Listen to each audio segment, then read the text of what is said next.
issue of nuclear waste always causes considerable debate, sometimes far removed from reality. We took to the streets of Manchester to find out what the people here think about the issue.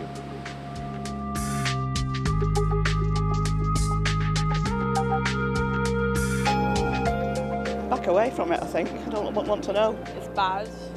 It's polluting the environment, especially the oceans. Harmful waste left over from probably nuclear power or something like that. There's a lot more carbon dioxide emissions than nuclear waste, but nuclear waste is a lot worse for the environment. I think there should be more people walking around and doing social meetings where people can get to know and understand more about the subject. I don't think many people really know much about it. Something that could be advertised a lot more. The general public should be more informed about all the energy sources that we have, the reality behind them, so that we can be involved in making the decisions. It's radioactive waste. By the very sound of it, is here for a very, very long time.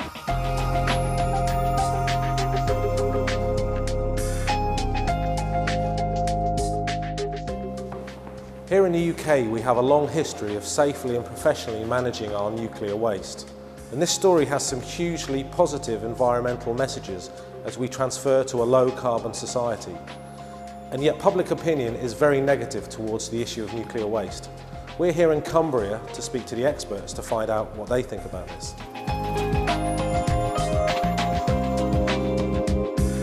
Well, the nuclear industry has been a pioneering industry from the outset. And I guess the waste issue has always been somewhat put to one side.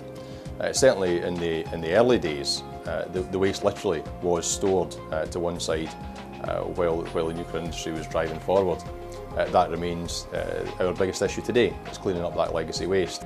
I am not surprised that the average citizen feels frustrated when we start these discussions and consultations because they don't know the language and we haven't taken the effort to teach it to them. And we insist on speaking in our own private jargon, and it's completely unhelpful. We go to lots of consultations and discussions and official meetings about what we're up to, how we do business, what we want to do. We're obviously engaged in direct communications with our regulators, our local community. We host visits from any group that we can find proper standing to come. That's almost anybody who's an adult. Well, we've got a very open door policy at Sellafield. We've invited visitors to the site for many years now to have a look round, to show them the waste facilities, we show them how we're dealing with the waste, we show them how we get it into a safe form, and we show them how we're accelerating the clean-up of the legacy material. The nuclear industry wants to be transparent. I don't know how it could be more desirous. It wants to be out there and in discussion and understood. We need to take the time to speak in plain language, which takes longer, but if we do it, the benefits are ready to be picked. Well, I don't think we can deny that in the wrong hands or not treated properly, nuclear waste is hazardous. That's a fact. Now, what we must show is our pride in how we do handle it, and how we do manage it safely, and how we do get it into safe forms that can go into long-term disposal over many, many years with no hazard to the public of any description.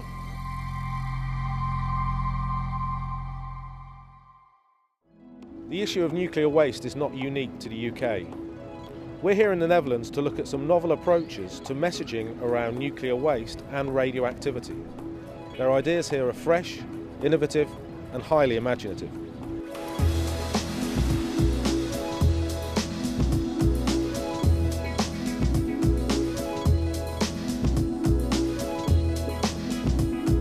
Each country is responsible for the management of their radioactive waste, and we are the Dutch Radioactive Waste Management Organization.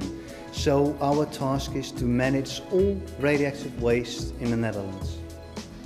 But we created this building together with a Dutch artist called William Verstraeten, And by doing so, we not only created the safest building in the Netherlands, but also the biggest piece of art in the Netherlands. And the idea is that this is a provocative piece of art.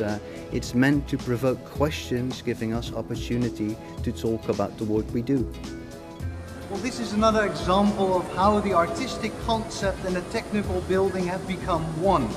This is a picture of a beautiful local scenery that looks out on this industrial area, and it's a color picture that you will see 4 times in this building, and each time you will see this picture, one of the base colors has been removed from the picture. So walking through the building, you'll see this color picture decay to black and white, symbolizing the decay of radioactive waste inside this building.